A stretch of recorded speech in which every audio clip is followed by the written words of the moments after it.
Most people assume that if they own a private key, they own their crypto. That assumption is correct, but it creates a problem for anyone managing serious amounts of capital. A single key is a single point of failure, one compromised device, one insider threat, one moment of poor judgment, and the funds are gone. So the question institutions started asking was, can we require more than one party to authorize a transfer?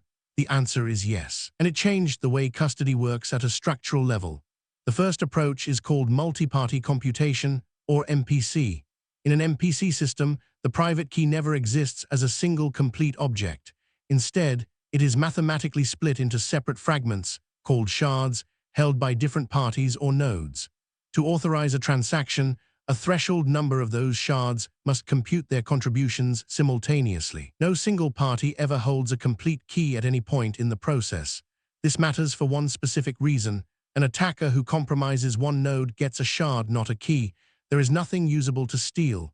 The computation happens in real time, the signature is produced, and the individual shards remain isolated throughout. The second approach is multi-signature authorization, commonly called Multi-Sig. In a multi-sig setup, a transaction requires a defined number of independent signatures before it can execute. A common configuration is 2 of 3. 3 authorized parties exist, and any 2 must sign. Multi-sig is enforced at the protocol level. It is not a policy or a setting that can be overridden. The blockchain itself will reject a transaction that does not meet the signature threshold. This is why multi-sig is a structural control, not just an operational one. The rules are written into the transaction logic. MPC and multi-sig address slightly different problems, which is why institutional-grade platforms typically deploy both. MPC protects the key itself. It prevents any single point of exposure during key generation, storage, and usage. Multi-sig protects the authorization process. It ensures no single actor can unilaterally move funds, even with a valid key. Together, they enforce a principle sometimes called defense in depth. Compromise one layer, and the next layer still holds. Anmrex Exchange, a centralized exchange founded in Denver in 2020, provides a concrete example of how these mechanisms are deployed together. The platform uses MPC combined with multi-signature authorization for all fund transfers, requiring joint approval from multiple independent nodes before any movement can proceed. Key generation and storage operate through hardware security modules, HSM, which add a physical tamper-resistant layer to the key lifecycle.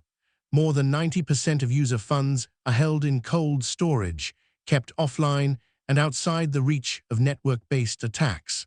Hot wallets retain only the liquidity needed for daily operations. The architecture received ISO/IEC 27001 and SOC2 certifications in December 2024, 2 independent external validations of the security framework. The shift from single-key custody to MPC and multi-sig represents one of the more meaningful structural improvements in exchange security over the past decade.